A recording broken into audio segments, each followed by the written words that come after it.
जय जगन्नाथ।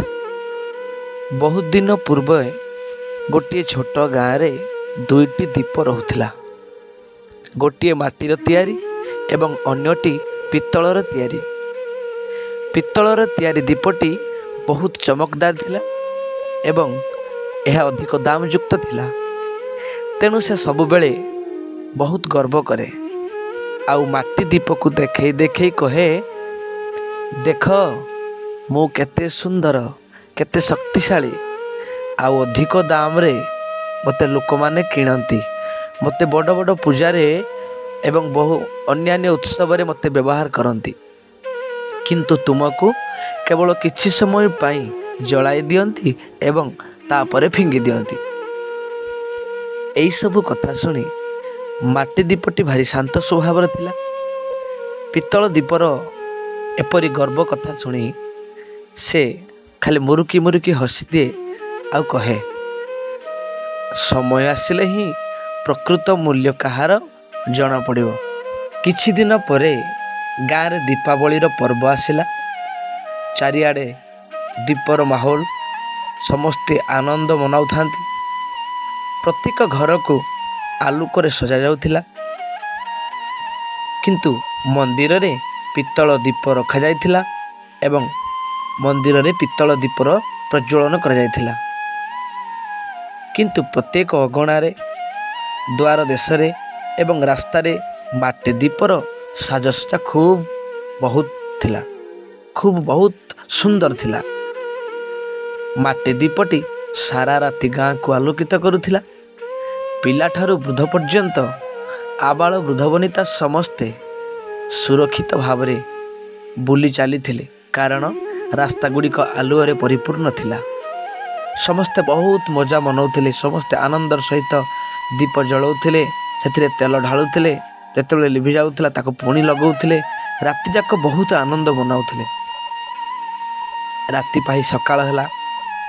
एबे पित्तल दीपटी कहूछि, भाई मु चमकदार ही पारे, अधिक दाम युक्त ही पारे, किंतु तुमे प्रकृत काम कल। तुमे समग्र गाँ को आलोकित कर सौभाग्य पाइल। मु केवल मंदिर रे रही केवल मंदिर को आलोकित कली। किछि असुविधा नहीं जे मु भगवान को पाखरे थिली, ताहा तो मोर भाग्य। किंतु तुमे सारा जगत को आलोकित करि पारिछ, तेणु तुमे मो ठारू बड़। एथर पित्तल दीपटी बुझी पारिला निजर गर्व अहंकार को पछरे पकईदेला।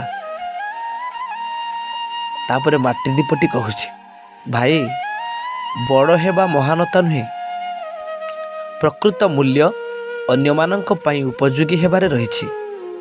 आमे अन्य मानक पई केते उपयोगी हे पारुछे, अन्य माने केते हमकु ग्रहण करूछंती, केते आनंद पाउछंती आम पाखरु, सेतिकी बुझिबार अछि।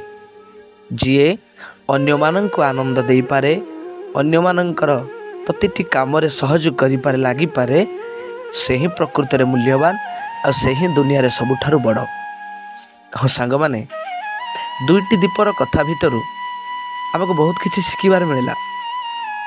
ए दुनिया रे बड़ किंबा छोट केही नाही। आमे मानसिकतारे काहाको छोट बड़ एमिति भाबी थाउ, किंतु भगवान का सृष्टि रे समस्ते समान, समस्ते एठी बड़ आ समस्ते सान। मु जदि काहाठु बड़ ताले मु आउ काहाठु भी सान। एई कथा हमको सब बेले चिंता करिवा को पड़िबो।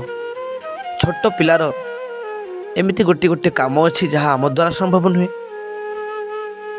तेणु छोट काहाको केबे छोट मने करिवा नाही। सबु किछिर निजस्व गुरुत्व रहिछि। प्रत्येकଙ୍କ पाखरे तार निजस्व किछि गुरुत्व रहिछि, जो गुरुत्व आमे केबे पूरण करि परिबो नाही। अन्य मानक पई उपयोगी हेबारे प्रकृत महानता रहिछि। आनंद तो सेइठी जदि आमे आउ कहार उपयोगी हे पारिले, आमे जदि कहार सेवारे लागि पारिले, प्रकृत आनंद सेइठी।